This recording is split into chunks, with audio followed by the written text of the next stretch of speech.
Welcome to the Sisters in Loss podcast, a faith-based podcast that spotlights Black women that replace silence with storytelling around pregnancy and infant loss and infertility.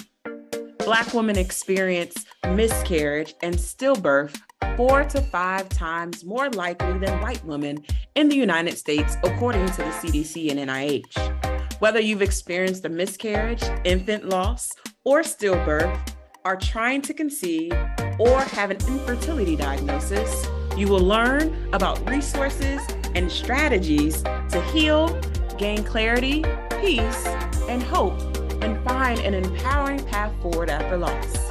I'm your host, Erica M. Freeman, and you'll hear me interview other sisters in loss from around the world who have healed from such a painful and traumatic experience by sharing their testimonies and stories to inspire and help others turn their pain into their purpose. Storytelling is powerful.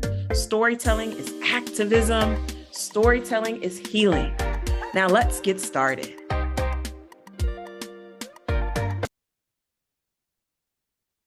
Welcome to the Sisters in Laws podcast. It's your girl, Erica Michelle, coming to you with a quick solo episode. I wanted to drop in here as we round out Black History Month to really talk about my new newsletter.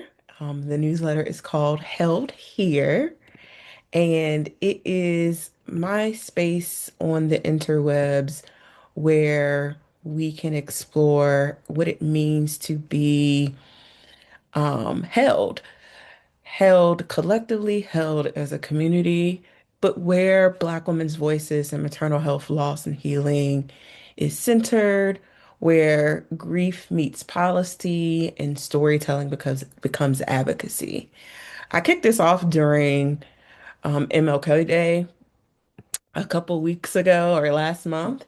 And it's a bi-weekly newsletter on Substack at ericamichellefree.substack.com that I would love for you all to subscribe to so that you can get my inner thoughts on just what's happening in the world and then how I am being held through my own grieving and healing journey. Sisters in Loss obviously is an amazing platform, but really what I think about Sisters in Loss as a whole, I think it is an evergreen platform where I really don't talk about a lot of the nuances culturally that's happening. It's meant to be a safe space for people to come, listen to stories, be in community, join a support group, attend our programs in a bubble. But I recognize that we don't live life in a bubble, and I want a safe space where I can not only write the things that have been on my heart about the happenings that's happening in this world, but just a space that you all can explore my writing more deeply as I am finishing writing a book, Never Healing Alone. Um, a Black woman's guide to navigating grief and finding community after pregnancy and infant loss. So I want you all to be with me on this journey as I'm grieving and healing, but also get to hear my voice as I continue to amplify and share those voices that have not been heard within the Sisters in Loss platform. So I wanted to share with you my most recent Black History Month post. Um, from my newsletter held here that you can find and subscribe to at ericamichellefree.substack.com. And I'll make sure I have that here in the show notes as well as in the description box. But come be held, sis. Come join me and be held. Black History Month is often framed as something that we look back on, names etched into textbooks, moments safely archived, resistance already resolved. But this month, I'm kind of sitting with the truth that Black history is not past tense. It is unfolding, it is contested, it is happening now. In recent weeks, we've seen growing concern around press freedom, particularly as Black journalists report on immigration enforcement, ICE activity, and state response to protests. Across Minnesota and beyond, ICE raids have reignited fear in immigrant communities.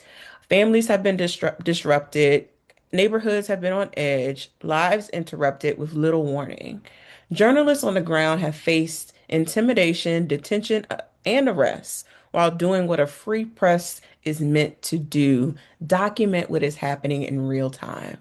This matters, especially during Black History Month, because the criminalization of Black witness has always been a part of the story. From enslaved people being punished for literacy, to Ida B. Wells risking her life to document lynching, to civil rights journalists jailed for covering protests, Black storytellers have always paid a price for telling the truth. So when Black journalists are questioned, detained, or charged for reporting on safe power today, it doesn't feel new. It feels familiar. And ask an old question in a modern moment. Who is allowed to observe? Who is allowed to record? Who is allowed to name harm when they see it? Black History Month reminds us that the right to speak, write, publish, and protest has never been freely given to us.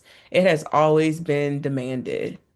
The ICE raids unfolding in Minnesota sit at the intersection of multiple histories: immigration, policing, race, labor, and belonging. For Black immigrants, Afro Latinx families, and mixed status households, these raids are not abstract policy debates, they are lived terror. When journalists step into these spaces to document what communities are experiencing, and then they're treated as threat themselves, it sends a chilling messages. Some stories are not meant to be told. And yet, history shows us that silence has never protected us. Black History Month is not about just celebration, it's about responsibility. It asks, who are we protecting right now? Whose voices are being muted?